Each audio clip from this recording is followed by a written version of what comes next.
자, 오늘부터 우리가 함께 살펴볼 이 소요리 문답의 부분은 구원론이라고 일컬어지는 부분인데요. 이 구원론에 대한 부분이 제가 카톡에서 보낸 것처럼 교리의 꽃이라고 할 수 있습니다. 결국에는 예수님께서 이루신 구원이 어떻게 오늘 우리의 구원이 되는가를 다루고 있고요. 또 이 구원론이 꽂힌 이유는 결국에는 우리의 관심은 오늘 우리가 어떻게 예수님의 구원을 누리며 살 것인가 여기에 있는 거잖아요.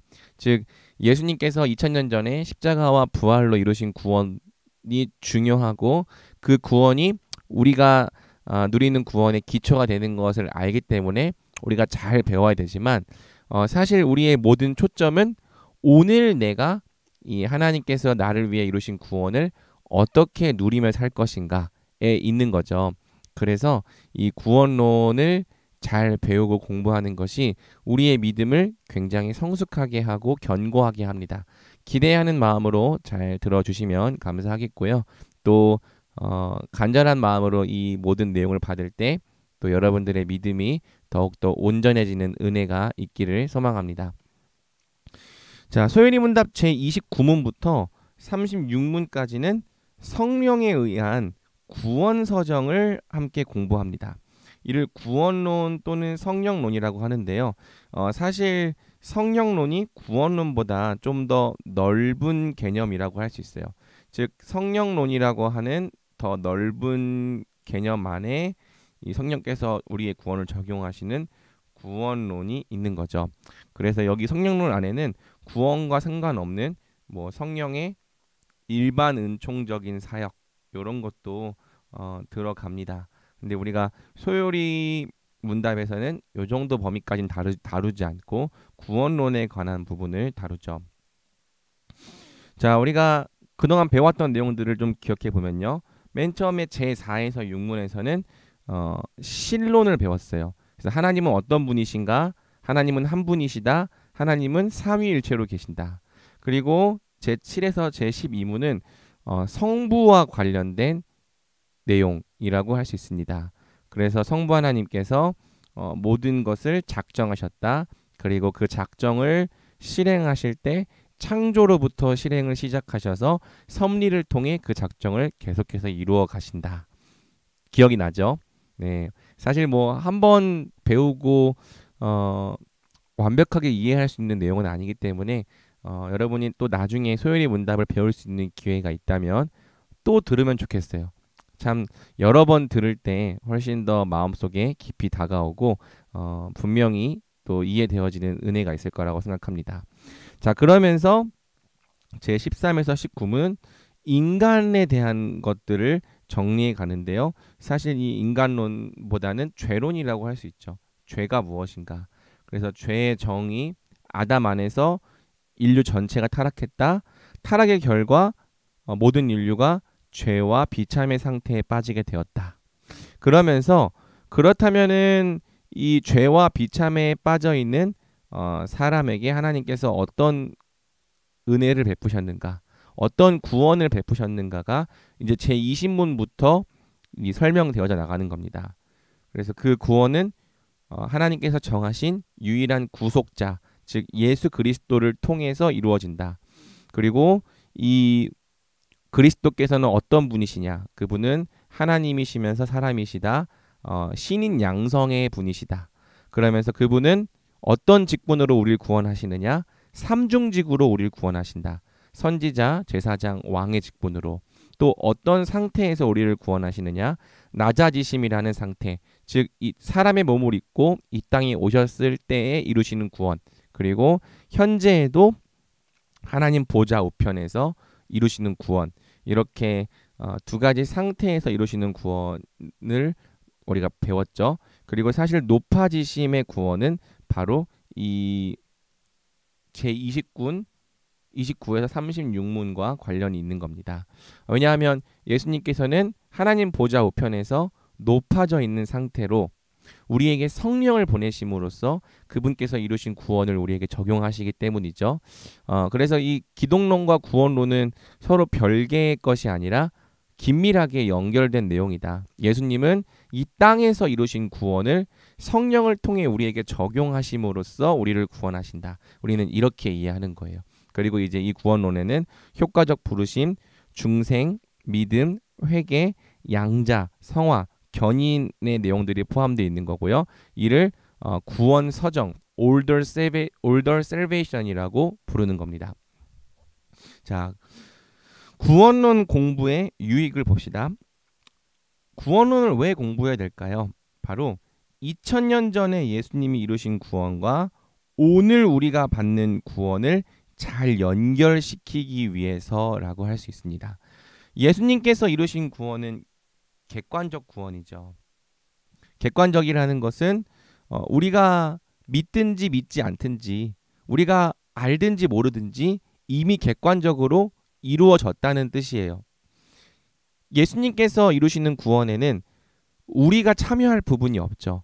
예수님께서 십자가와 부활을 지셨고 십자가를 지셨고 또 부활하셨고 또 이 땅에서 사람의 몸을 입고 사셨고 이건 모두 예수님이 스스로 이루신 일이지 거기에는 우리가 참여한 게 하나도 없어요.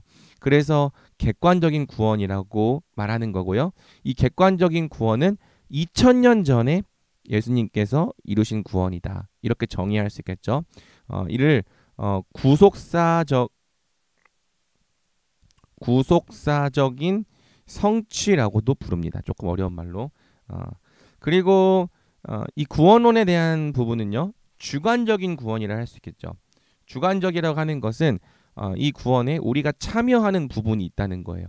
왜냐하면 다른 누군가가 구원받는 게 아니라 내가 구원받는 거잖아요. 예수님께서 이루신 구원에 내가 참여하는 거기 때문에 이 구원은 주관적인 구원인 거고요. 이것을 조금 길게 말하면 오늘 우리가 받는 구원 이렇게 얘기할 수도 있고 구원 서정 이렇게 얘기할 수도 있고 또는 구원론적인 적용이라고도 얘기할 수 있습니다. 이거는 사실 신학적인 표현이에요. 여러분들이 꼭 알아야 되는 건 아닙니다. 구원론은 그리스도께서 객관적으로 획득하신 구원이 성령에 의해 어떻게 우리에게 주관적으로 적용되는지를 다룹니다. 그래서 분명하게 알면 알수록 믿음이 강화될 수밖에 없어요. 예수님께서 십자가와 부활로 이루신 구원이 오늘 나에게 이렇게 적용되고 있구나.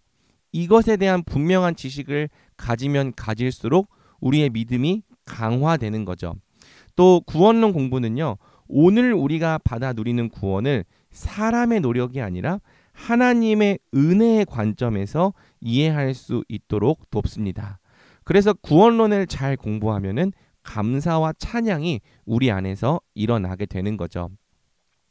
많은 사람들이 구원에 대한 부분을 자기 노력과 또 자기의 행위로 이루어 가려고 하는 성향이 있어요. 예수님께서 십자가를 지신 것은 내가 기독교인이 되는 딱 그 첫 순간에만 필요하다고 생각하는 거죠. 그리고 말씀 보고 기도하고 하나님의 은혜를 따라 성장하고 자라나는 그 모든 과정은 사실은 하나님이 하시는 것이 아니라 내가 노력하고 내가 애써야 되는 부분이라고 생각한다는 거예요. 하지만 사실은 내가 자라나고 내가 성장하는 것 또한 하나님께서 나를 위해 이루시는 구원이라는 거죠. 그리고 우리는 비록 그 구원에 참여하지만 또 그 구원을 위해 노력해야 되지만 더 크게는 내가 그 구원을 이루어 간다고 생각하는 것이 아니라 하나님께서 내 인생에 이런 구원을 이루고 계심을 믿는 게 중요한 거고요. 믿을 때 우리는 그 구원의 유익에 참여할 수 있게 되는 거죠. 내가 거룩해지는 것도 내가 의로워지는 것도 내가 끝까지 믿음을 포기하지 않고 견디는 그 모든 은혜가 다 하나님의 구원이구나. 이렇게 생각할 때 우리는 하나님 앞에 감사와 찬양을 고백하게 되는 겁니다.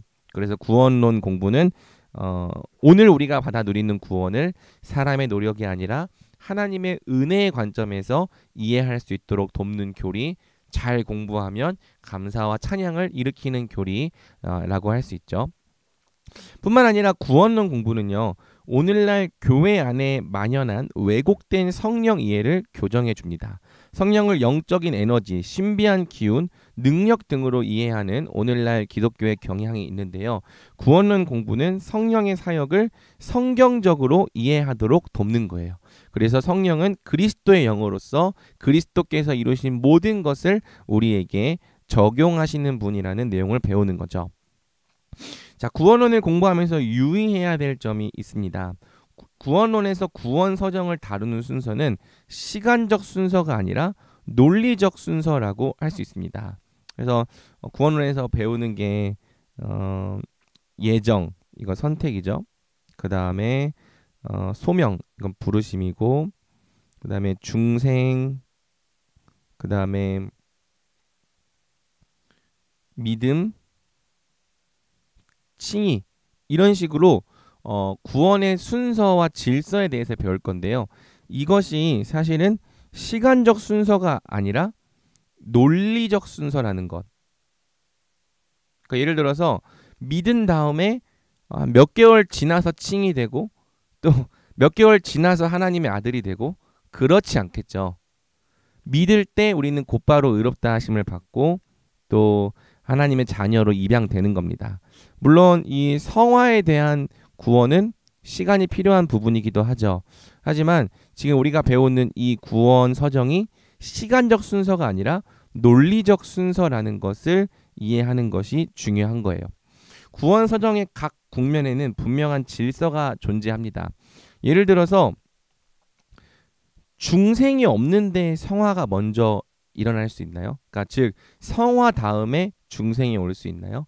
성화라고 하는 것은 거룩하게 자라가는 것을 말하는 건데 중생은 거듭나는 걸 말하는 거고요. 근데 거듭나지 않았는데 성화, 거룩해지는 과정이 먼저 있다가 나중에 거듭나는 그런 질서로 구원이 일어나지는 않을 거예요. 반드시 먼저 거듭나는 은혜가 있고 그 거듭난 은혜 후에 거룩해지는 이 성화의 은혜도 따라오겠죠. 질서가 분명히 존재하는 겁니다. 그러나 구원 서정의 각 국면들은 시간의 순서에 따라 단계적으로 주어지는 것이 아니라 모두 한 번에 연결되어 종합 선물 세트처럼 주어지는 거죠. 그러니까 즉 이 구원을 받을 때 이 구원을 하나씩 받는 게 아니라 이 구원 안에 모든 게 다 들어 있다는 거예요. 그래서 우리 종합 선물 세트를 받으면 그 안에 뭐 스팸도 들어 있고 또 뭐 들어 있나요? 카놀라유도 들어 있고 이것저것 막 들어 있는데 구원이라고 하는 것 안에 이 모든 게 다 들어 있는 거고요. 이것을 윌리엄 퍼킨스라고 하는 이 청교도 목사님은 황금 사슬이라고 불렀어요. 골든 체인. 그래서 이 구원에 따라서 이 예정이 있으면 소명이 있고 소명이 있으면 중생과 믿음과 칭의와 양자와 성화가 다 줄줄이 따라오는 이것을 이 골든 체인, 황금 체인이라고도 황금 사슬이라고도 불렀고요. 저는 조금 더 이해하기 쉽게 줄줄이 소세지라고 말하기도 합니다. 그런데 줄줄이 소세지 여러분 아나요? 우리 이강민 주사님밖에 모르실 것 같은데 요즘에 줄줄이 소세지가 시장에 나온 걸 본 적이 없어요. 아무튼 다 하나 먹으면 계속 나오죠. 소세지가 딱딱딱딱. 그래서 구원이 막 믿음은 있는데 칭의는 없고 칭의는 없는데 막 성화는 있고 이렇게 주어진 게 아니라 모든 것이 다 하나로 연결되어 우리에게 임한다는 거예요. 그 다음에 성령에 의한 구원의 적용은 주관적이고 개인적 차원이기 때문에 분명한 질서는 존재하지만 사람마다 각각 다른 방법으로 이루어집니다. 그러니까 성령께서 우리에게 구원을 주시는 방법은 주관적이고 개인적이라는 거예요. 그래서 분명한 질서는 존재하지만 모두 똑같은 방법으로 하나님께서 사람을 부르시는 것이 아니라는 거죠. 자, 지금 우리가 성장반을 배우고 있지만 여러분들이 하나님을 믿게 된 어떤 배경과 동기와 여러 가지 이 상황은 다 사람마다 다를 거예요. 막 심지어 엄청 신비적인 체험을 통해서 하나님을 만나는 경우도 있어요. 막 하나님을 아예 몰랐는데 꿈속에 예수님이라는 분이 나와서 교회를 가라. 뭐 이런 일들도 역사 속을 보면은 막 한두 번씩은 있었어요. 심지어 복음이 아예 안 들어간 곳에서도 그런 일이 일어나서 막 힌두교 신자였던 사람이 기독교인이 되어서 복음을 전하다가 순교하고 이런 일들이 없는 건 아니죠. 그러니까 하나님께서 각 사람을 부르시는 방법은 굉장히 다양해요. 반대로 이러한 신비적인 체험 없이 그저 부모님이 예수님을 믿었고 어렸을 때부터 교회를 잘 다니면서 목사님의 말씀을 배우다 보니까 자연스럽게 믿어진 사람도 있죠. 그렇죠? 그리고 어떤 사람은 고난을 많이 당해서 비로소 맴매로 한 정말 이 죽을 때까지 맞은 다음에야 내가 죄인이구나 깨닫고 그때서야 하나님을 믿게 되는 경우도 있죠. 특별히 이제 저처럼 불신자 출신, 우리 여기 중에서도 불신자 출신이 있는지 모르겠는데 부모님이 믿지 않는 사람의 경우에는 좀 더 하나님의 특별한 은혜가 있는 것도 맞는 것 같아요. 그래서 저 같은 경우에도 굉장히 다 말할 수는 없지만 이 하나님을 만나는 것에 있어서 체험들이 굉장히 많았어요. 사실 요즘에는 체험이 거의 없어요. 왜냐하면 체험이 더 이상 필요하지 않기 때문이죠. 체험이라고 하는 것을 우리가 많이 사모하고 마치 그런 게 있어야 신령한 사람들인 것처럼 생각하는 경향이 있는데 오히려 이 체험과 경험에 의존하는 신앙은 유아기 때의 신앙이라고 할 수 있어요. 그런 거라도 없으면 안 믿으니까 하나님이 주시는 거고요. 사실 하나님께서 더욱더 원하시는 믿음은 우리가 진리 위에 굳게 서서 또 하나님께서 주시는 그 말씀을 따라 잘 분별하는 삶이라 할 수 있겠죠. 뭐 그렇다고 요즘에 체험이 아예 없느냐? 또 그렇지도 않아요. 하나님 앞에서 기도하고 찬양하고 예배할 때 남들은 알 수 없는 은밀한 교제와 경험과 체험이 있죠. 아무튼 제가 하고 싶은 얘기는 개인적인 경험으로 일반화해서는 안 된다는 거예요.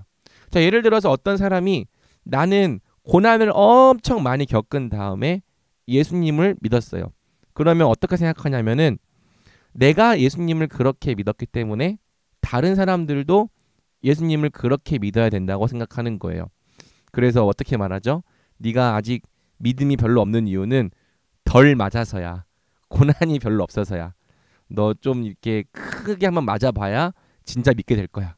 이렇게 얘기하는 게 물론 그 사람의 인생에서는 맞는 말이었고 그 사람의 경험이긴 했지만 그 경험을 가지고 다른 사람들에게 너도 그래야 된다라고 말할 수 있는가? 그럴 수 없다는 거예요. 일반화하지 말아라. 하나님께서 각 사람을 부르시는 방법은 너무나도 다양하고 우리는 그 방법을 딱 하나로 정의할 수 없다. 오히려 하나님의 크심을 우리는 높여 경배하고 찬양해야 한다.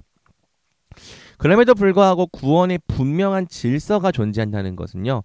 구원받은 사람에게 중생, 믿음, 회개, 칭의, 양자 등의 요소가 항상 함께 주어진다는 뜻이에요. 즉 분명한 질서가 있다. 구원받은 사람에게 분명하게 주어지는 구원의 내용들이 있다는 거죠. 그래서 진짜 구원받았는데 어떤 사람은 중생이 없고 어떤 사람은 회개가 없고 어떤 사람은 양자가 없고 그런 일은 있을 수 없다는 거예요. 오히려 이 모든 것들이 참된 구원에는 반드시 함께 주어진다. 그래서 우리는 이러한 측면에서 구원론을 공부해 나가는 거고요. 비록 구원 사정을 공부할 때 각각의 국면들을 구분하여 다루지만 실제로는 여러 개의 구원이 있는 것이 아니라 하나의 구원이 있는 것이라고 할 수 있습니다. 즉 하나님께서 우리에게 주시는 구원은 하나예요. 여러 개의 구원을 주시는 것이 아니라 하나의 구원을 주시는 거죠. 그런데 그 하나의 구원이 굉장히 입체적이라고 하는 겁니다. 무슨 얘기인지 알겠어요? 한쪽 측면으로만 볼 수 없고 진짜 참된 구원은 우리에게 입체로 주어진다는 거예요. 그래서 이 구원이라고 하는 것을 요렇게 좀 제가 정리를 해봤어요. 그림을 그렸는데요. 구원에는요, 이 중생 있죠. 객관적 측면. 이것은 내가 알지 못하는 사이에 성령께서 이루시는 구원을 말하는 거예요. 그런데 이 중생이 있다면 뭐가 있냐면 또한 이 회개라고 하는 회개의 구원이 있죠. 자, 우리가 지난주에 설교에서 회개에 대해 배웠는데 회개 또한 사실은 구원인 거예요. 그런데 이 회개에는 내가 참여하는 부분이 있고 또 내가 애쓰고 내 감정과 의지가 동참되는 부분이 있죠. 그래서 주관적인 측면이에요. 진짜 구원받은 사람은 반드시 회개하게 되는 건데 그 회개가 한편으로는 구원의 한 측면이라는 거죠. 구원받았기 때문에 사실은 회개하는 겁니다. 그러니까 두 개가 다 맞아요. 회개하기 때문에 구원받는 것도 맞고요. 구원받았기 때문에 회개하는 것도 맞습니다. 성경은 두 가지를 다 말하고요. 구원받았기 때문에 우리가 회개하게 된다는 것은 하나님 관점이에요. 하나님께서 보시기에는 그분이 우리를 성령으로 새롭게 하셨기 때문에 우리가 회개하는 거예요. 그런데 우리의 관점에서는 우리가 회개하기 때문에 구원받는 거예요. 그래서 하나님 관점이랑 사람 관점을 헷갈리면 안 돼요. 어떤 사람은 이렇게 말해요. 어차피 내가 아무리 노력해도 하나님이 나에게 회개를 주시지 않으면 나는 회개를 할 수 없으니까 나는 하나님이 나를 회개하게 하시기 전까지는 회개하지 않을 거야. 이 사람에게는 구원이 앞으로도 주어지지 않을 거예요. 계속 그런 태도라면. 오히려 우리는 말씀을 들을 때 회개하기 위해 철저히 노력하고 애써야 되는 거고요. 그 회개를 통해서 구원이 온다라는 그 말씀을 믿어야 되는 거죠. 그리고 그렇게 해서 회개하고 믿게 되었을 때 내가 회개한 것이 사실은 내 능력이 아니라 예수님께서 주신 은혜였구나. 그거를 알게 되는 겁니다. 그래서 하나님 관점과 사람 관점을 헷갈리지 말아라. 하지만 하나님 관점에서 구원을 공부해 갈 때 우리는 구원이 은혜라는 사실을 알게 되는 거죠. 자, 신분적인 측면에서는 우리가 하나님의 아들이 되는 거고요. 법정적인 측면에서는 우리가 하나님 앞에서 의롭다 인정받는 겁니다. 그래서 로마서 같은 책을 보면은 구원이라는 말 대신에 의롭게 여김 받는다라는 표현이 굉장히 많이 나오는 거죠. 그 다음에 성화라고 하는 것은 우리의 전인이 실제로 거룩해져가는 죄의 오염을 제거하고 거룩해져가는 측면을 말하는 거고요. 믿음이라고 하는 것은 구원을 받을 때 사용되는 도구로서의 측면이 있는 거고요.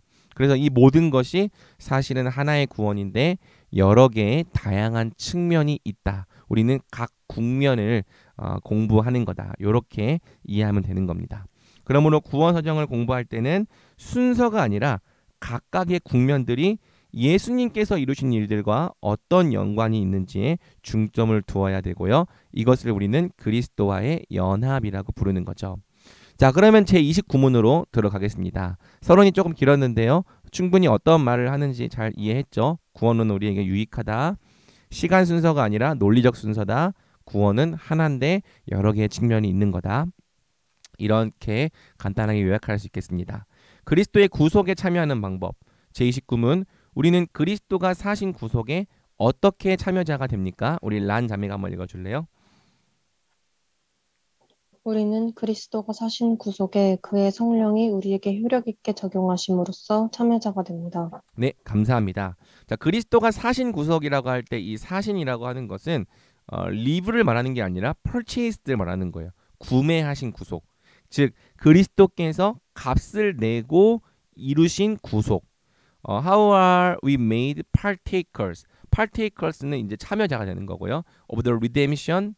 어떻게 구속의 참여자가 되는가? Purchased by Christ. 예수님에 의해 이 구매된 구속에 우리가 어떻게 참여자가 되는가? 자, 여기서 이제 세 개의 바이가 나오는데요. 우리는 그리스도가 사신 구속에 by Christ. 이 구속은 그리스도께서 사신 구속에 by the effectual application. 그래서 효과적인 부르심에. 근데 이 effectual application 효과적인 부르심은 어떻게? by his holy spirit. 성령에 의해. 그래서 성령에 의해 효과적인 부르심에 의해 그리고 잠시만요.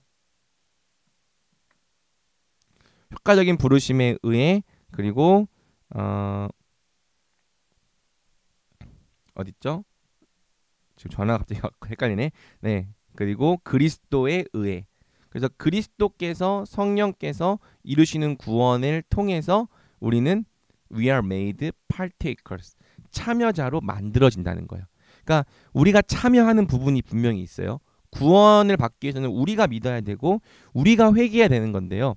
우리가 믿고 회개하는 참여자로 만들어질 때 누구에 의하여 그렇게 만들어졌는가? 예수님은 구원을 사셨고 객관적으로 이루셨다는 거예요. 성령께서 우리를 효과적으로 부르실 때 우리는 구원에 참여하는 참여자가 된다는 거죠. 자, 내용을 보겠습니다. 그리스도께서 사신 구속. 구원론의 기초는 기독론입니다. 예수님께서 우리의 구원을 위한 모든 것을 획득하시고 완성하셨는데요. 예수님께서 이루신 구원은 크게 두 가지로 이렇게 정리할 수 있죠. 우리 죄값을 지불하신 것, 그 다음에 하나님의 의를 만족시킨 것, 공로. 그래서 죄값을 지불하시고 천국에 들어가기에 합당한 의를 이루신 것, 이 두 가지가 예수님께서 우리를 위해 이루신 구원의 주된 내용이라 할 수 있습니다. 그래서 오늘 우리가 누리는 구원은 모두 예수님께서 사신 구속, purchased, 사신 구속에 근거하는 거고요. 그래서 우리가 십자가와 부활을 배우는 거는 예수님이 사신 구속이 무엇인가, 요거를 공부하는 거라 할 수 있겠죠. 자, 그리고 이제 이 예수님께서 사신 구속이 어떻게 우리의 것이 됩니까? 그의 성령이 우리에게 효력 있게 적용하심으로써. 그리스도께서 사신 구속은 성령의 적용 사역을 통해 우리의 것이 됩니다.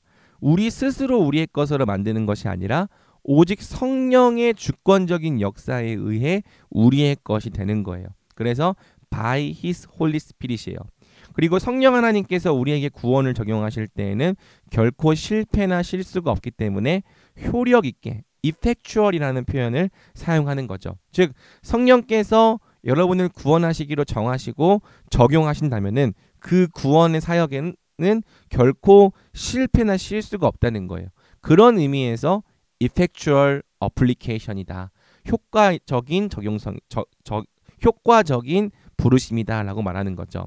그리고 이렇게 성령께서 역사하기 시작하면 우리는 어떻게 됩니까? We are made partakers. 참여자가 된다. 그리스도가 사신 구속을 우리의 것으로 만드는 일은 성령이 주도하시고 우리는 참여자로 만들어진다. 구원에는 참여자의 능동적인 측면이 있다고 했죠. 믿음과 회개는 다른 누군가가 아니라 우리가 해야 될 일입니다. 하지만 이 구원의 적용은 사람이 참여하는 형태로 나타나긴 하지만 절대로 사람의 일이 아니라 전적인 성령의 사역이다. 우리는 이렇게 구원에 대한 모든 부분까지도 하나님께 영광을 올려드려야 하는 거죠. 자, 제30문까지만 보고 우리 한 10분 쉴 텐데요. 제30문 제가 읽어드릴 테니까 우리 하진이가 한번 답변해 주시면 감사하겠습니다.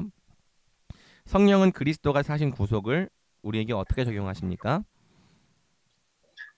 성령은 그리스도가 사신 구속을 우리 안에 믿음을 일으키심으로써 그리고 이것에 의하여 우리를 효과적으로 부르실 때 우리를 그리스도와 연합시킴으로써 우리에게 적용하십니다.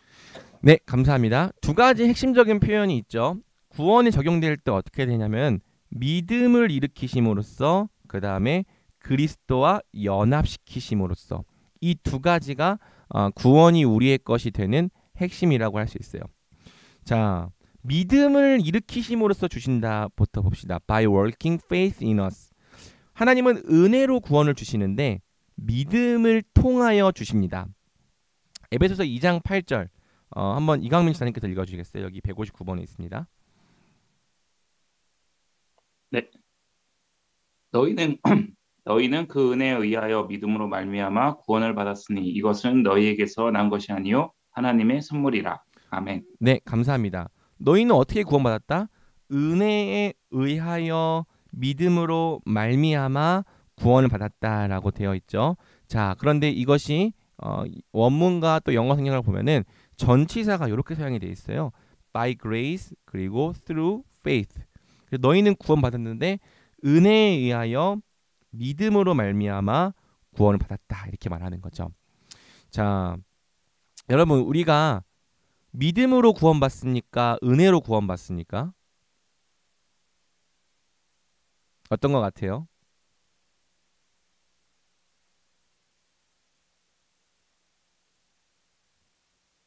저는 은혜요. 은혜로 구원받는다. 이강민 지사님은요? 저도 우선은 은혜가 먼저인 것 같습니다. 네. 네. 믿음으로 구원받는 거 아니에요, 그러면?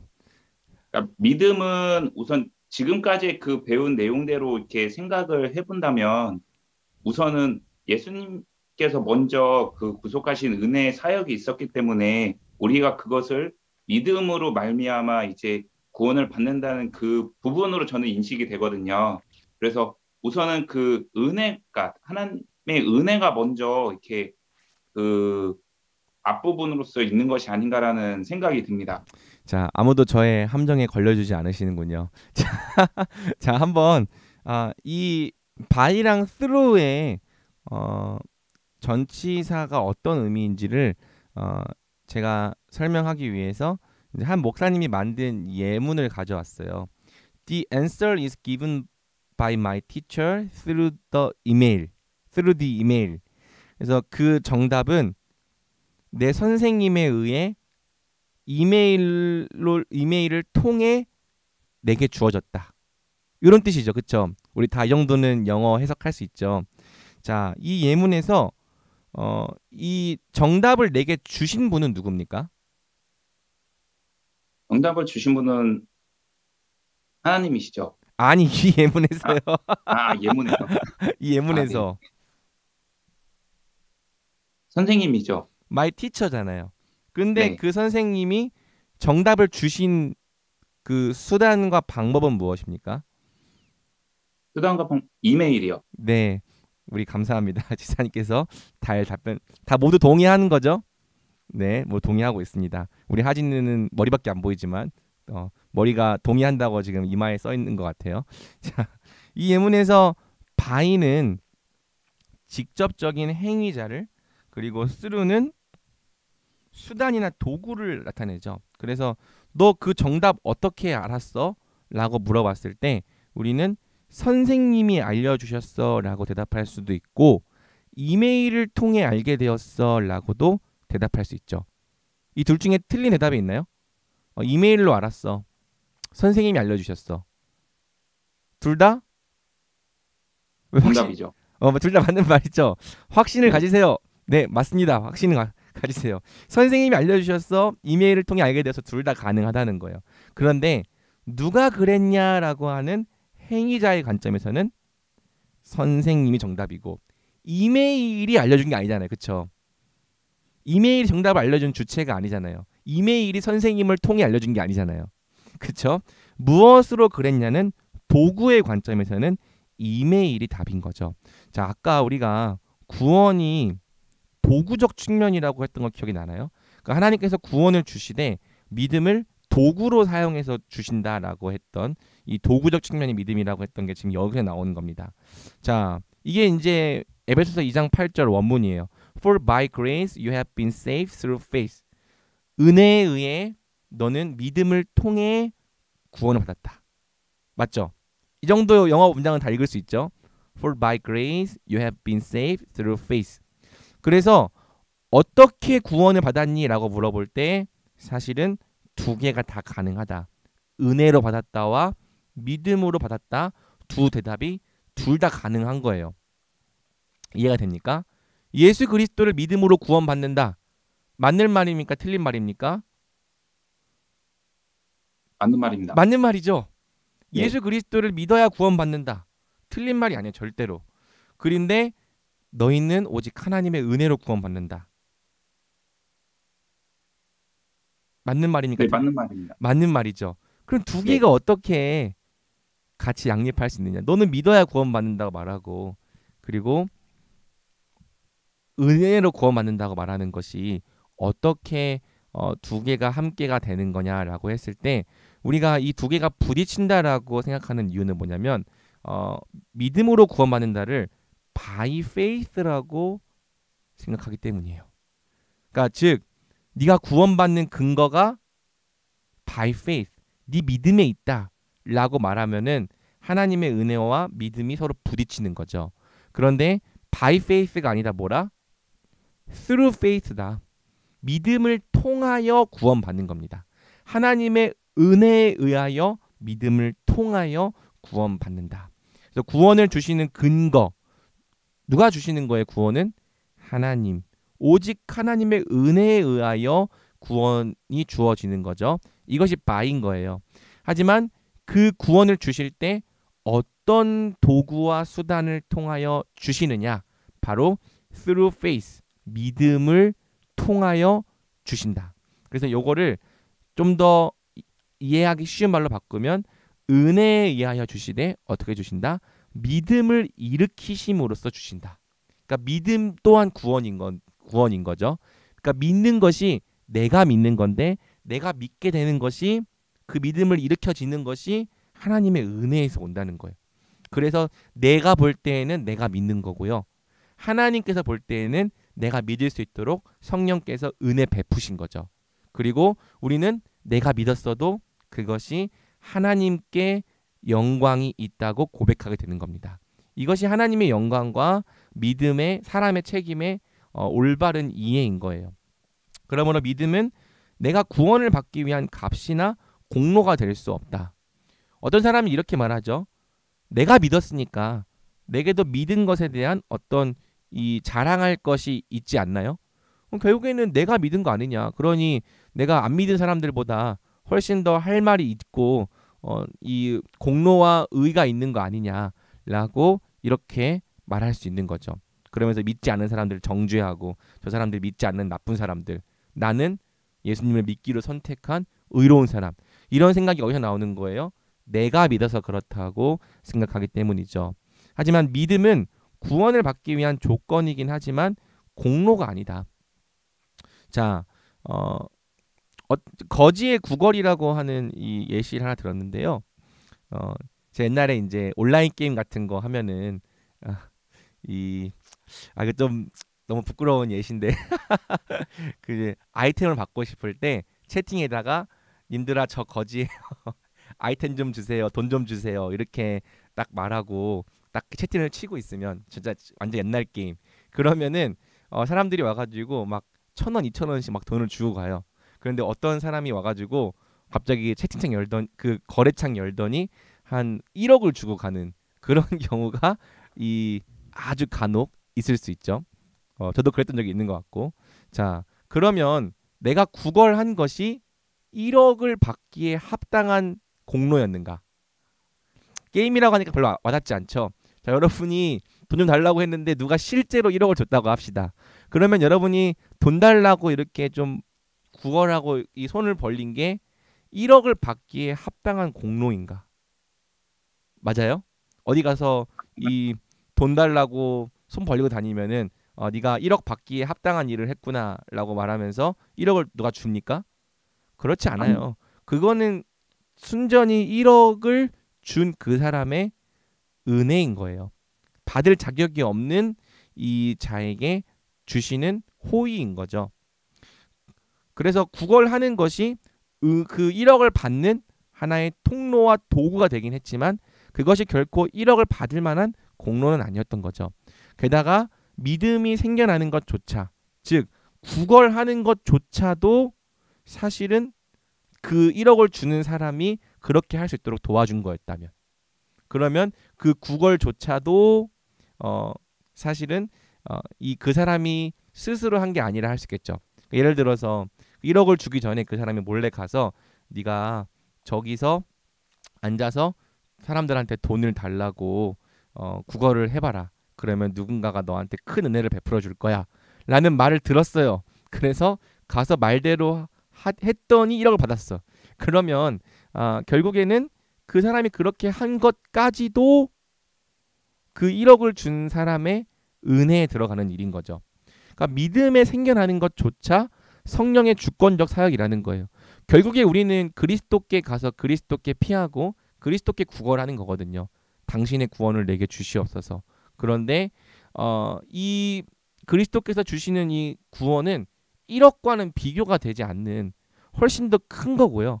그런데 우리는 단지 내게 없으니까 그걸 달라고 하는 이 믿음의 반응으로서만 그걸 받는 거죠. 그런데 실제로는 우리가 그리스도께로 가서 그걸 달라고 구걸하는 것까지도 성령께서 우리에게 주신 은혜와 생각이라는 겁니다. 그러니 우리가 믿은 것에 대해서 내가 이렇게 했으니까 나한테 어떤 자랑할 게 있지 않냐 말할 수 있느냐, 결코 그럴 수 없는 거죠. 우리는 우리의 믿음에 어떤 의도 주장할 수 없다. 이 믿음은 누구한테 온다? 누구 때문에 온다? 성령께서. 그리고 성령께서 믿음을 불러일으키실 때 우리는 그리스도를 효과적으로 붙잡게 됩니다.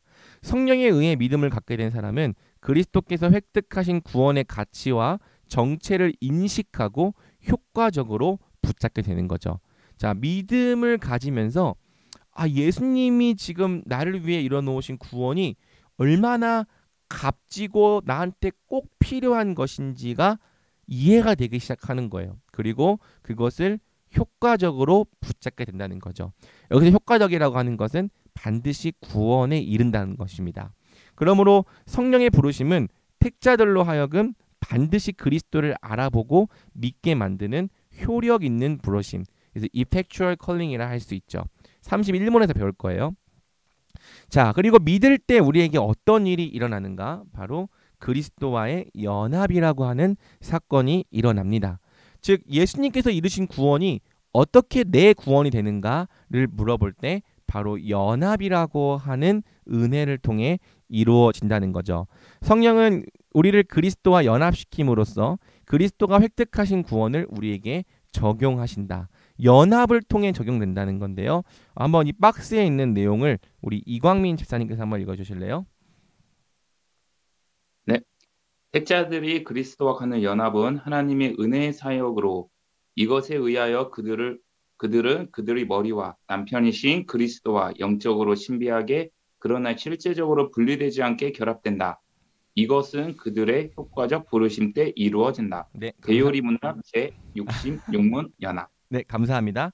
그들의 머리, 남편이신 그리스도와 영적으로 신비하게 실제적으로 분리되지 않게 결합된다. 우리가 예수님을 우리의 머리로 삼게 되는 거고요. 또 예수님을 우리의 남편으로 맞아들이게 된다. 이게 연합이라는 거예요. 성령은 그리스도의 영으로서 우리 안에 내주하심으로 우리를 그리스도와 연합하게 하시고 그리스도께서 이루신 모든 구속의 유익을 우리에게 전가해 주십니다.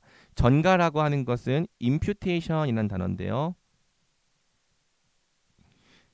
귀속시키다라는 뜻이고요. 좀 어렵죠. 그래서 삼아주시다라는 뜻입니다. 즉 예수님의 것을 내 것으로 삼아주신다. 그러니까 예수님이 내 안에 들어오면, 나와 연합되면 예수님이 가진 모든 것이 다 누구의 것이 됩니까? 내 거가 되겠죠. 이걸 전가라 부르는 거예요. 예수님께서 이루신 모든 구속의 유익을 우리에게 전가해 주신다. 우리의 것으로 삼아 주신다. 그래서 이것을 위대한 교환이라고 하는데요. Great Exchange. 하나님은 우리의 죄를 예수님께 전가하시고 예수님의 의를 우리에게 전가하신다. 자, 예수님과 우리가 있으면 연합이라고 하는 이 연합을 통해 함께 결합이 되면요. 내 것은 예수님의 것이 되고 예수님의 것은 내 것이 되는 교환이 일어나요. 그럼 우리는 예수님께 뭘 드리느냐? 우리는 죄를 드리죠. 그런데 예수님은 우리에게 뭘 주시느냐? 의와 영생을 주시는 겁니다. 그래서 참 우리는 예수님께 드릴 게 죄밖에 없는데 예수님은 우리가 단지 예수님을 믿고 그분과 연합되었다는 이유로 우리에게 의와 영생을 다 주시는 거죠. 그러니까 이것이 사실은 어마어마한 은혜인 거예요. 그리스도와의 연합을 통해 우리는 그리스도께서 인성으로 취하신 모든 것을 다 우리의 것으로 받는다. 그리스도께서 낮아지심과 높아지심을 통해 이루신 모든 구속의 유익은 그리스도와의 연합을 통해 모두 우리의 것이 된다. 결혼의 유비가 이 연합을 가장 잘 설명해 준다고 할 수 있습니다. 자, 여러분들이 빚쟁이라고 합시다. 빚쟁이라고 하는 게 이제 빚을 진 사람들이죠. 여러분이 한 10억쯤 빚을 졌다고 합시다. 10억 어떻게 갚을 겁니까? 좀 더 많이 해볼까요? 100억 어떻게 갚을 겁니까? 100억, 여러분한테는 100억을 갚을 돈이 없어요. 평생 이 250만 원짜리 월급 받으면서 직장 생활을 한다고 했을 때 100억은 절대 갚을 수 없는 돈입니다. 뭐 유일한 희망은 비트코인의 이 떡상을 노려보는 것. 근데 아마 100억에서 200억이 될 확률이 높아요. 그렇게 하면 안 됩니다. 자, 아무튼 그렇게 빚이 많은데 여러분이 여러분을 정말 이유 없이 사랑하는 이 이성을 만나서 결혼하게 됐어요. 그런데 그 결혼한 그 배우자가 알고 보니 세계 최대 갑부의 딸이었던 거죠. 몰랐는데. 그래서 어느 날 내가 솔직하게 내가 사실 돈이 없고 100억이라는 빚이 있어 했더니 그 빚 내가 갚아줄게 하면서 그 갑부의 딸이라고 하니까 좀 너무 이 부모님의 휘강을 빌리는 것 같으니까 자수성가한 여자로 할까요? 요즘에는 그런 여자들 많으니까 알고 보니 이 사업으로서 이 젊은 나이에 이 자수성가를 한 사람이었던 거죠. 그래서 그 사람이 그 100억 내가 갚아줄게 라고 하면서 그 사람의 돈으로 내 거를 다 갚아줬다. 자, 이게 지금 예수님과 우리의 연합과 같은 원리라는 거예요. 나는 예수님께 뭘 드린다? 100억의 빚을 드린다. 그런데 예수님은 나한테 뭘 주신다? 빚을 갚아주실 뿐 아니라 그분의 모든 것을 다 내 것으로 삼아 주신다. 결혼하게 되면요, 그 배우자의 모든 것이 다 내 거예요. 그 배우자의 몸부터 시작해서 배우자의 시간도 내 거고 배우자의 인격도 내 거고, 물론 이제 소유하는 게 아니라 나도 그 배우자의 것이 되는 거니까 그게 연합이죠. 내가 100억 빚을 졌다고 해서 결혼했는데 당신은 이 결혼에 한 푼도 낸 게 없으니 침대에서 자지 말고 저기 베란다에서 침낭 깔고 자, 이렇게 말하진 않을 거 아니에요. 그쵸? 정말 사랑하는 사이라면 당신 뭐 내가 빚이 있든 없든 그 결혼에 뭔가를 기여했든 안 했든 사랑하는 사이라면 여보 여기 침대 옆자리로 와서 같이 자라고 말할 거예요. 또 뭐 당신은 이 결혼에 기여한 바가 없으니 정수기에서 물 마시지 말고 저기 수돗물 마셔, 이렇게 말하지 않을 거예요. 여보 이 정수기 굉장히 비싼 건데 내 건 다 여보 거야, 같이 마시자, 이렇게 되는 게 결혼인 거죠. 네, 나는 웃겨보려고 얘기하는데 아무도 웃지 않아줬어. 감사합니다. 다 진지하게 그렇게 들어주시네. 자, 그런데 예수님과의 연합이라고 하는 것이 딱 그렇다는 거예요. 우린 예수님께 드릴 게 없죠. 죄밖에 드릴 것이 없는데 우리가 예수님과 연합하면 예수님께서 십자가와 부활로 이루신 모든 것이 다 우리 거 되는 거예요. 뭘 우리 것으로 받는가? 예수님의 인격을 우리의 것으로 받죠. 예수님의 이 인격, 모든 성품, 거룩하심, 이 모든 걸 다 우리의 것으로 받을 거예요. 그래서 우리가 사실 거룩해질 수 있는 모든 그 거룩함의 근거, 우리가 성장하고 예수님을 닮은 성품의 열매를 맺을 수 있는 모든 근거가 무엇입니까? 예수님과 연합했기 때문이죠. 예수님과 연합했기 때문에 예수님의 성품이 우리 인생의 열매로 맺히는 거예요. 연합이 이러한 결과를 가져온다는 거죠. 또 우리는 예수님의 사역도 함께 하게 될 거예요. 예수님처럼 이 교회를 돌보고 연약한 자들을 섬기고 또 복음을 전하는 일들을 할 거고요. 또 특별히 예수님께서는 그분의 사역을 은사라고 하는 형태로 나눠주시죠.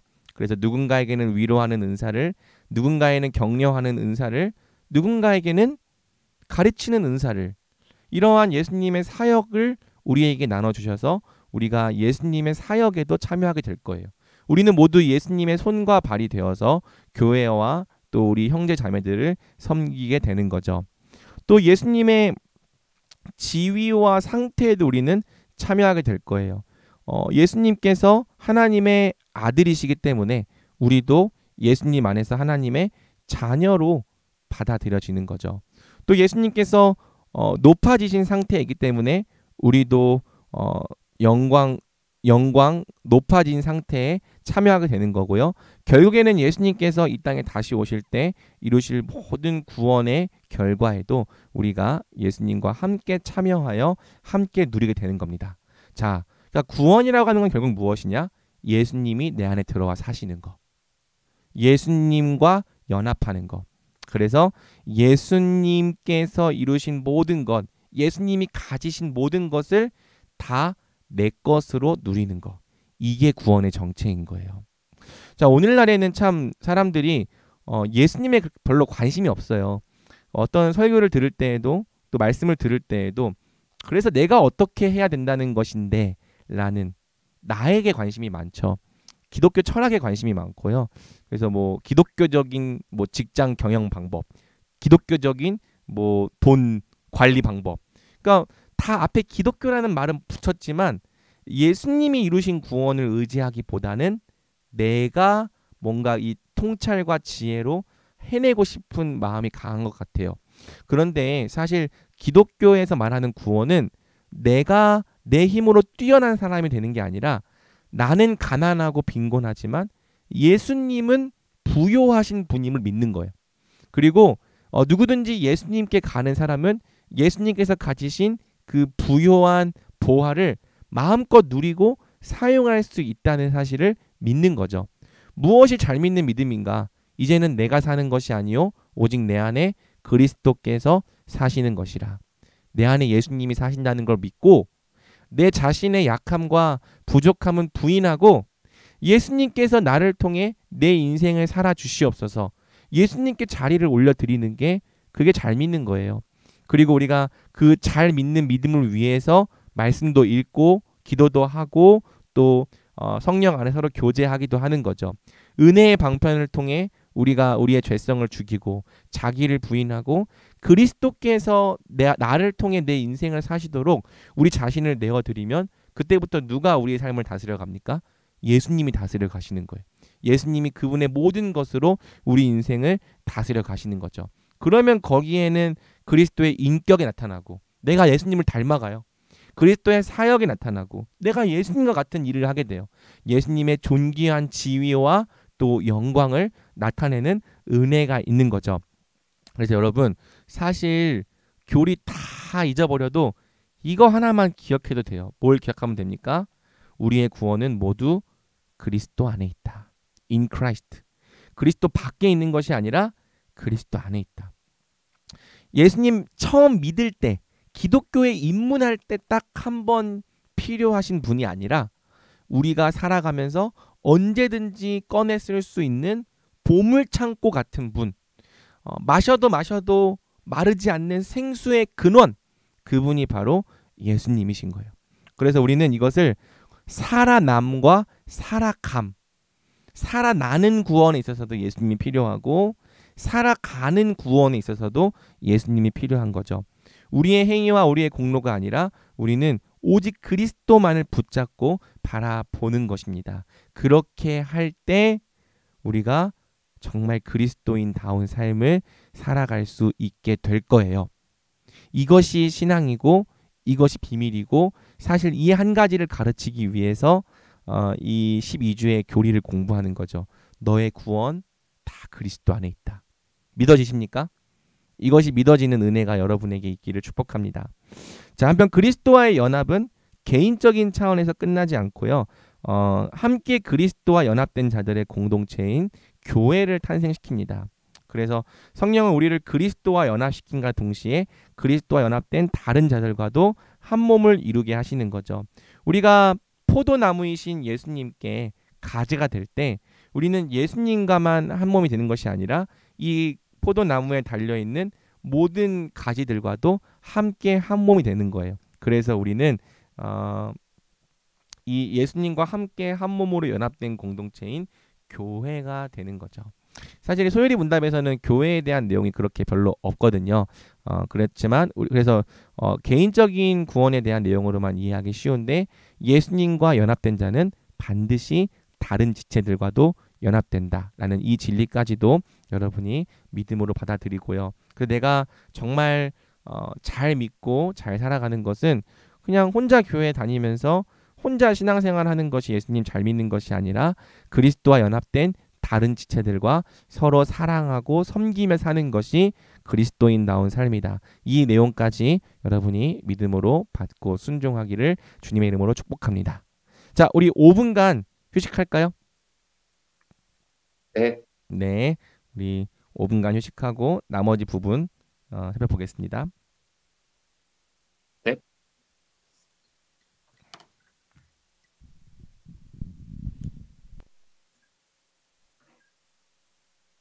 솔 가입하고 모두 누리세요.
자, 이제 다시 자리로 돌아오세요.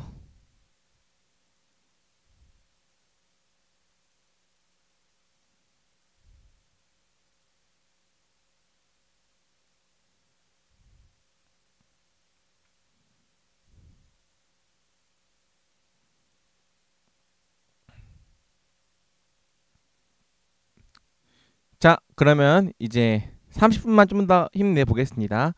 사실 이 제 31문은요, 제가 지지난주 설교 때 인용했던 본문이에요. 그래서 낯설지 않고 좀 익숙할 겁니다. 그렇다면 이제 효과적인 부르심이 무엇인가? 왜 성령께서 우리를 부르시는 그 부르심이 반드시 구원과 연결되는 효과적인 부르심이 되는가? 그 효과적 부르심에 대해서 한번 살펴보도록 하겠습니다. 제가 질문할 테니까요. 우리 지영 자매님이 한번 답변해 주세요. 효과적 부르심은 무엇입니까?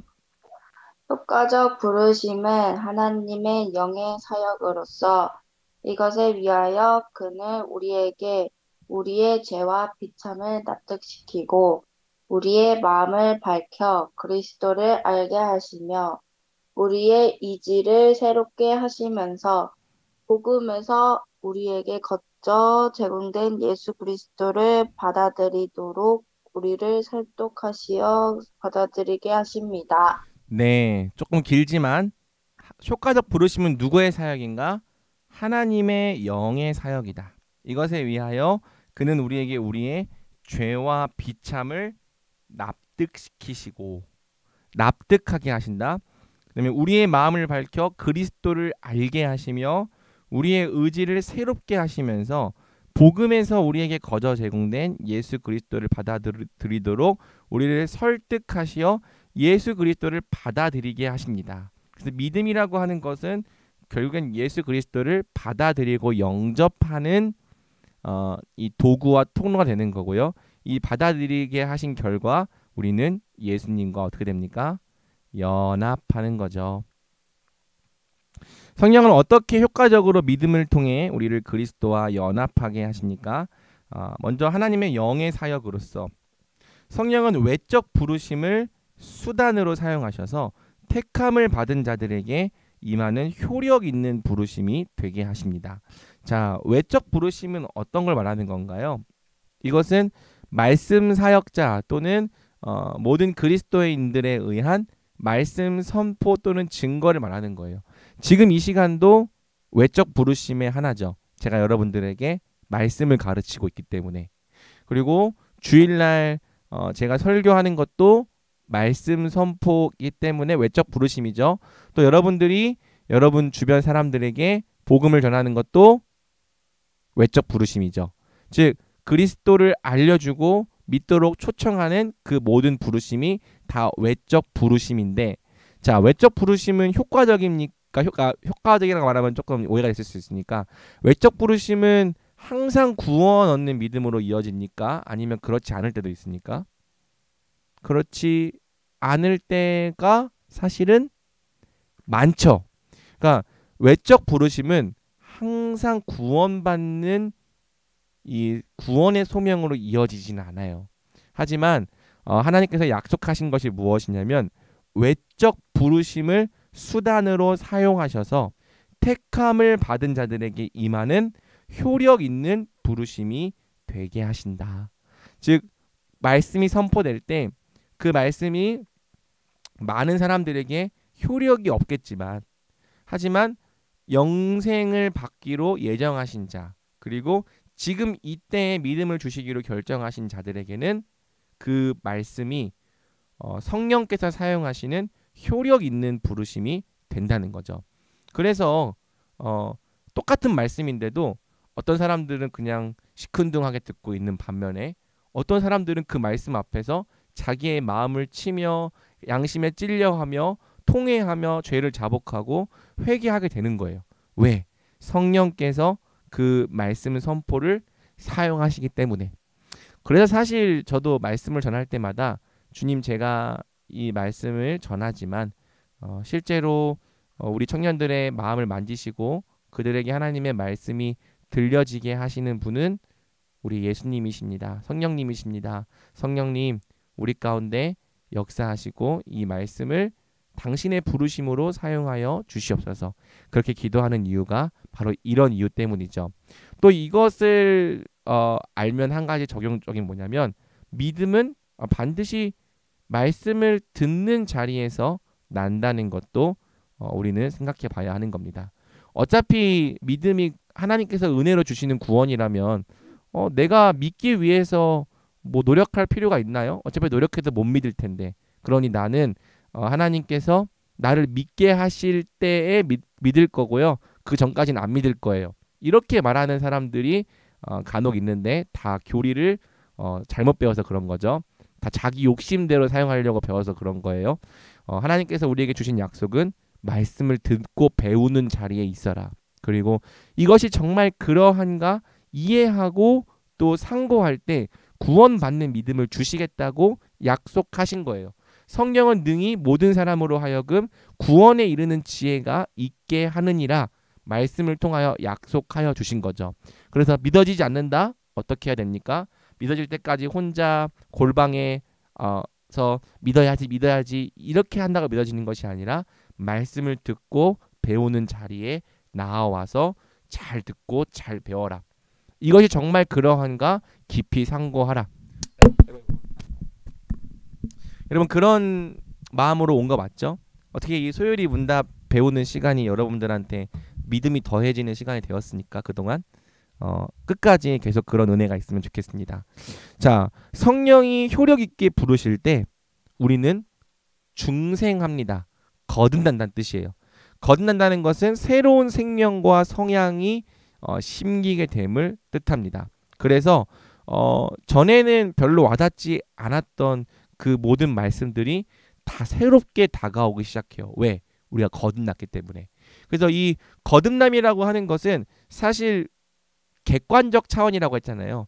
우리가 일어났는지 안 일어났는지를 느끼고 확인할 수 없는 부분인 거예요. 하지만 거듭났다면 분명한 증거들이 나타나기 시작하죠. 먼저는 죄와 비참이 납득되기 시작합니다. 전에는 아무리 들어도 별로 와닿지 않았던 이 죄와 비참의 심각성이 이 중생을 통해 비로소 심각한 문제로 납득되기 시작하는 거예요. 그리고 우리의 마음을 밝혀 그리스도를 알게 하시며 성령께서 말씀으로 조명하실 때 비로소 우리의 구원을 위한 그리스도의 인격과 사역의 그 귀한 가치가 깨달아지기 시작하는 거죠. 그리고 의지를 새롭게 하시면서 중생한 자들의 가장 중요한 특징, 바로 그리스도를 믿고 받아들이려 하는 의지와 성향이 생겼다는 겁니다. 죽은 자는 아무리 건드려도 반응을 하지 않지만 중생한 자들은요, 적극적으로 그리스도를 믿고 받아들이려 하는 이 새로운 성향과 의지를 나타내게 되는 거죠. 그리고 성령께서는 어떻게 합니까? 예수 그리스도를 받아들이도록 우리를 설득하신대요. 성령의 효과적인 부르심은 기계적이고 강제적인 부르심이 아니라, 그러니까 성령께서 딱 부르시면은 갑자기 딱 믿어지는 그런 게 아니라 우리의 지식과 감정과 의지를 새롭게 하셔서 이해시키고 납득시키는 인격적인 부르심입니다. 즉 설득하신다는 거예요.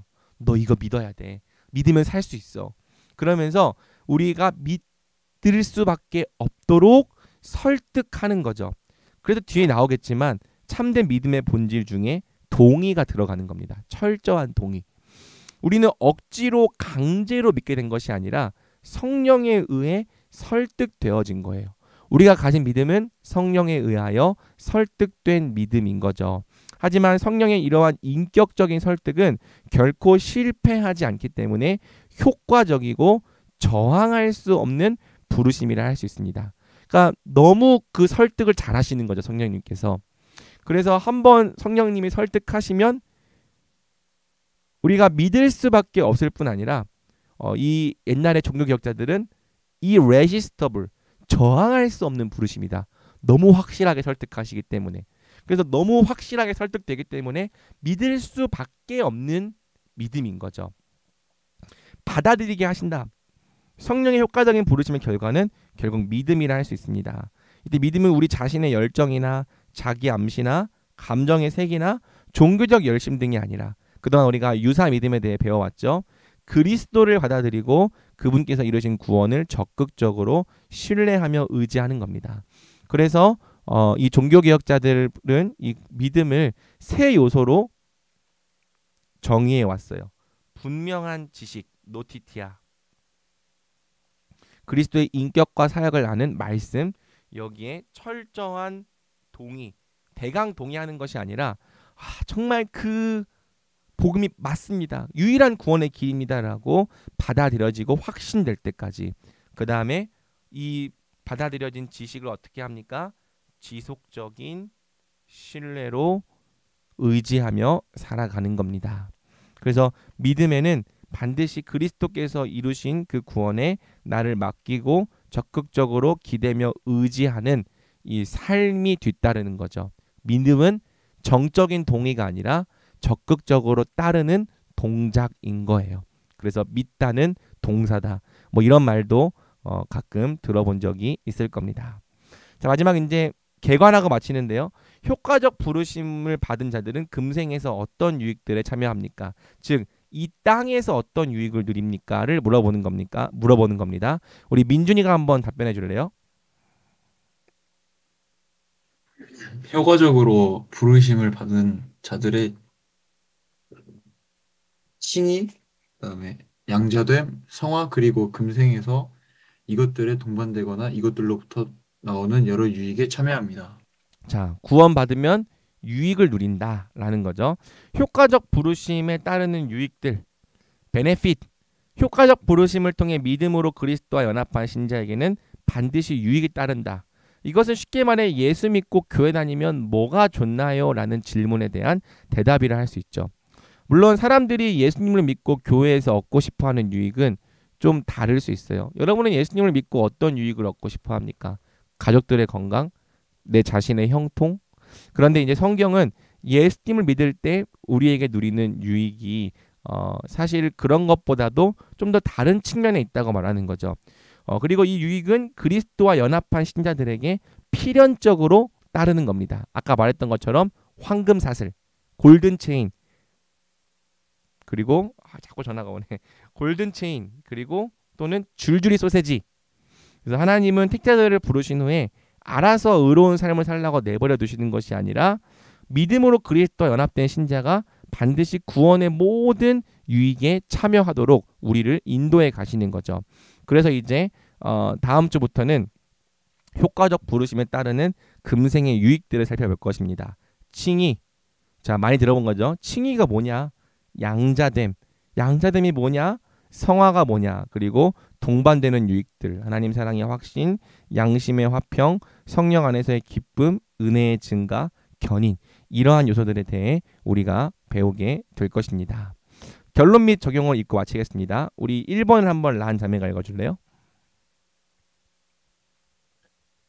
오늘날 교회 안에는 구원을 사람의 노력과 선택에 의해 시작되는 것으로 여기는 인본주의적인 생각이 많이 들어와 있다. 또 믿음에 대해서 말할 때 한편으로는 하나님의 은혜라고 말하면서도 다른 한편으로는 우리의 선택과 열심에 의해 좌우되는 것으로 설명함으로써 은혜와 공로 개념이 함께 혼재되어 있다. 그러나 우리는 구원과 믿음이 철저히 삼위 하나님의 주권과 사역에 속해 있는 것임을 믿고 확신해야 한다.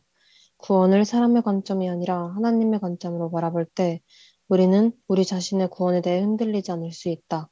당장에 가르치는 사역과 전도가 양육의 열매가 없다고 해서 실망하지 않을 수 있다. 나의 구원에 나의 행위와 공로가 들어갈 것이 전혀 없으며 오직 하나님의 전적인 은혜만이 있음을 확신할 때 우리는 하나님께 터져나오는 감사와 찬양을 올려드릴 수 있다. 그러므로 우리는 구원을 오직 은혜로 설명하는 성경의 관점을 잘 배우고 익혀야 한다. 네. 사실 이거는 저에 대한 적용이기도 한데 하나님이 하시는 일이다라는 걸 철저히 믿을 때 연약한 내 자신을 볼 때에도 낙심하지 않을 수 있고요. 그 다음에 다른 사람들의 잘 변하지 않는 모습을 볼 때에도 낙심하지 않을 수 있죠. 당장에 가르치는 사역과 또 전도와 양육에 열매가 나타나지 않는 것 같을 때 우리는 내 자신에게 문제가 있다고 생각하게 되기가 참 쉽죠. 물론 어떤 면에서는 그런 면도 있을 거예요. 하지만 제가 경험해 본 바로는 항상 이 구원은 하나님의 은혜였던 것 같아요. 제가 지금 이제 이렇게 성장반을 가르치고 있는데 저는 늘 가르치는 사역을 했던 것 같아요. 청년들을 만나고 같이 시간 보내고 놀기도 하고 교제하는 시간도 많이 가졌지만 가르치는 사역을 빼먹었던 적이 없어요. 그런데 가르칠 때 죽을 때가 많았어요. 좀 표현이 좀 웃기지만 죽쓰는 때가 진짜 많았어요.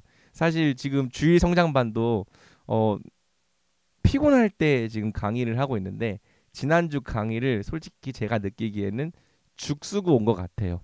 그러니까 목요일 강의가 좀 편해요. 왜냐하면 아침이라 가장 컨디션 좋을 때 하니까. 근데 또 목요일 강의는 그럼 잘하느냐? 아니요. 제가 또 어떤 날은 죽쓰는 것 같아요. 그럼 제가 죽쓰기 시작하면은 여러분들의 표정이 뭔가 어두워지는 것 같고 잘 이해가 안 되고 있는 것 같고 막 이렇게 나눌 때에 막 이해가 하나도 안 된 것 같다고 느껴질 때 오늘 사역은 망했구나 이렇게 생각할 때가 진짜 많았거든요. 그런데 항상 나는 망하는데 예수님은 망하지 않는다는 것을 늘 보여주셨어요. 이 부족한 가르침과 부족한 이 교육을 통해서도 변화되고 예수님을 영접하고 또 받아들이는 역사가 항상 있었던 거고요. 그런 것들을 보면서 알게 되는 거죠. 구원은 하나님의 주권과 오직 은혜에 속한 일이구나. 그래서 우리는 낙심하지 않을 수 있다. 또 내 자신의 구원을 볼 때에도 나는 왜 이렇게 안 변하지? 나는 왜 이렇게 늘 그 모양이지? 라는 생각이 들 수 있잖아요. 그 생각이 들 때에도 내 안에서 나를 변화시키고 이끌어 가시는 예수님이 계시다라는 걸 늘 믿음으로 바라볼 때, 그리고 예수님께서 하라고 하신 일들에 순종할 때 우리는 우리를 거룩해 하시는 그분의 구원을 풍성히 받아 누릴 수 있을 것입니다. 우리 2번 한번 하진이가 읽어줄래요? 우리의 구원과 관련하여 가장 중요한 것은 우리의 구원이 모두 그리스도 안에 있다는 것이다. 우리가 누리는 모든 구원의 유익은 모두 성령이 우리를 그리스도와 연합하게 하심으로써 주어지는 것이다. 그래서 성경은 항상 모든 곳에서 그리스도가 누구신지를 설명하고 그리스도를 깊이 생각하라고 말하며 오직 그리스도만을 붙들라고 말한다. 왜냐하면 우리의 모든 능력과 신앙의 핵심과 거룩한 삶의 비결이 다 그리스도를 알고 의지하고 붙드는 것에만 있기 때문이다. 그러므로 우리는 그리스도 없이 그리스도 외의 것에 주목하는 신앙에서 떠나야 한다. 오히려 우리는 우리의 믿음과 신앙생활의 모든 중심에 항상 그리스도가 있을 수 있도록 그리스도를 알고 그리스도를 힘써 배워가야 한다. 네, 성경의 모든 중심은 그리스도입니다. 그래서 모든 곳에서 그리스도가 누구신지를 설명하고 그리스도를 깊이 생각하라 말하고 그리스도만을 붙들라고 말해요. 근데 재밌는 게 뭔지 알아요? 우리가 성경을 읽을 때는요, 그리스도를 다 빼놓고 읽습니다. 예를 들어서 예수님께서 광야에서 시험 받으신 본문, 그걸 읽으면서 누굴 봐요? 예수님이 우리 대신에 시험을 이기셨다를 보는 게 아니라 우리도 이렇게 시험을 당하니까 시험을 이겨내야지. 사실 복음서의 모든 본문은요, 네가 어떻게 하라를 말하기 전에 예수님이 바로 이런 분야를 말하기 위해 쓰여진 책이거든요. 그런데 우리는요, 복음서를 읽으면서 예수님을 다 빼고 읽어요. 그래서 예수님이 시험 받으신 사건, 그러면 거기서 내가 이 사탄의 권세를 이길 수 없지만 예수님이 나 대신 시험을 이겨주셨구나가 아니라 우리도 이런 재물의 시험과 뭐 어떤 시험 당하는데 이런 시험을 이겨내야 된다. 이런 식으로 성경을 읽는 거죠. 어디를 읽어도 다 그렇게 읽어요. 여러분들과 큐티를 해보고 또 같이 성경 나눔을 해보면은 우리는 그리스도를 빼놓고 읽는 것에 아주 익숙한 사람들이죠. 그런데 그렇지 않습니다. 사실은 우리는 성경에서 예수님이 누구신가, 예수님이 무엇을 하셨는가, 예수님이 어떤 분이신가에 철저히 집중하며 읽어야 돼요. 그 다음에 내가 뭘 할지를, 그 예수님을 의지해서 내가 무엇을 할 수 있을지를 생각해 보는 거예요. 그래서 여러분들의 모든 관점이 나의 구원은 다 그리스도 안에 있다는 믿음을 가지고 그리스도 중심적으로 성경을 보고 또 모든 것을 생각하는 사람들이 되기를 축복합니다. 자, 마지막으로 우리 3번은 한번 지영 자매님이 읽어주실래요? 네. 하나님은 우리에게 구원을 주실 때 항상 온전한 구원을 주신다. 즉, 효과적인 부르심에 따르는 모든 구원의 유익을 마치 줄줄이 소세지처럼 다 함께 주신다. 택함 받은 자는 반드시 중생하며, 중생한 자는 반드시 회심에 이르며, 회심에 이르는 자는 반드시 위롭게 여김을 받고, 위롭게 여김받은 자는 반드시 자녀로 입양되며, 자녀가 된 자는 반드시 거룩함을 향해 살아가고, 끝까지 견인하며, 결국에는 영화의 은혜에 참여하게 되는 것이다. 그러므로 우리가 받은 구원은 결코 부족함이나 결핍됨이 없는 완전하고 안전한 구원이다. 이것을 믿을 때 우리는 이 땅에서도 하나님께서 주신 구원의 유익을 풍성히 누리며 살아갈 수 있다. 그러므로 이 지식을 분명히 알고 이 지식 안에 거하라. 이 진리를 붙드는 것으로 우리는 항상 소망의 기쁨을 잃어버리지 않을 수 있다. 네, 감사합니다. 자, 오늘 강의는 여기서 마치겠습니다.